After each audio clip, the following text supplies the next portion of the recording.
Hey everybody, welcome back to the channel. Welcome to Photo Talk with Bud on BKellyPhotographer. And I saw a clip a little while ago, and the guy's channel is called G-Shot Pics or something like that. I forgot. I'm really horrible with memorizing. But he's got a great content. Love watching his videos. But he made a clip, and I think that he wanted to see what kind of responses you got from it. And it's really interesting, people's answers. It really was. And he kind of said something about photographers using RAW or JPEG. Okay, so he was like, does it make you a better photographer shooting RAW? Okay, well, that answer is no. It doesn't make you a better photographer. It doesn't make you a worse photographer. It doesn't make you any kind of photographer. But the difference is, what type of photography are you doing? And I'm going to go ahead and explain it. But let's go back and let's keep this simple. Let's keep it basic. And I'm going to go ahead and break it down one by one on pros and cons of all of it. But let's start at the beginning. What is RAW or JPEG? Okay, so let's say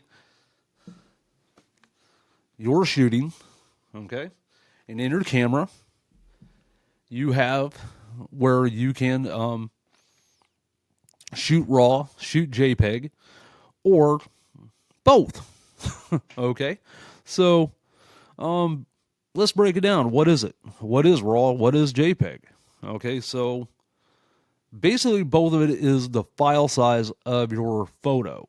Okay, in RAW is what it means. RAW is a raw photo. And so in other words, let's think of it this way. Let's break it down. Okay. In RAW, you have all that data. All the data that you shot goes straight into, your camera. And JPEG is basically compressed. Okay, where you don't have all that data. Okay, so in other words, just a compressed file size. Okay, so what's the pros and cons? What is the difference between the two, or what types of photographers are using both, or whatever? But again, guys, it doesn't make you a better photographer. It doesn't really have anything to do with being better. And again, I think he said it just to see what kind of answers people had. Okay, so that's why I'm kind of making this video. Okay, let's say I shoot a wedding or I shoot portraits.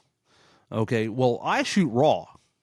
And the reason is, kind of like you want all that, I want all that data.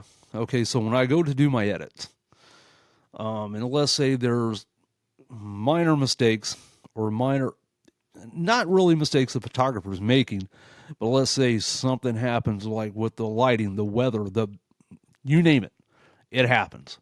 Or something gets in the way. Or when you have all that data, you're able to make an edit and kind of fix what you need to fix. Okay, so let's say someone that's doing sports photography, whether it's like even your big name NFL photographers, your Major League Baseball photographers. A lot of those guys shoot JPEG, and why? Okay, so when you have that compressed file, it goes to your camera faster. Okay, it gets in there a lot quicker because you don't have the bigger the size, and that goes slower. Not a whole lot, but so those guys need to get those shots quick. Okay, and also a lot of the big time sports photographers don't really need to make major edits. They don't need to make something look pretty. So they really don't need, so the purpose goes to that, so again, so there's pros and cons to both of it. Okay, so that's the difference between the two. Why A lot of photographers, your wedding photographers or portrait photographers, will shoot RAW, okay? And your sports photographers or most live event photographers will shoot JPEG, okay? So even when I do landscapes or whatever, say you're out doing a landscape and you don't need to make major edits because, you like already what you got in the camera. So you can shoot JPEG doing that. It doesn't matter. Okay, so it's kind of like, so hopefully I explained this okay. And if you do got any questions, feel free to write me and website down below. And also feel free to check out the channel sponsor over at W Energy. I love this stuff. I really do. I drink it at work and throughout the day as well. Or even before a hike or a cardio walk. Okay. All right, guys. So, again, if you got any questions, feel free to write me. Feel free to contact me. I will answer you the best I can and as quick as possible. So, hope this video helped and get out there and get shooting. Take care, guys.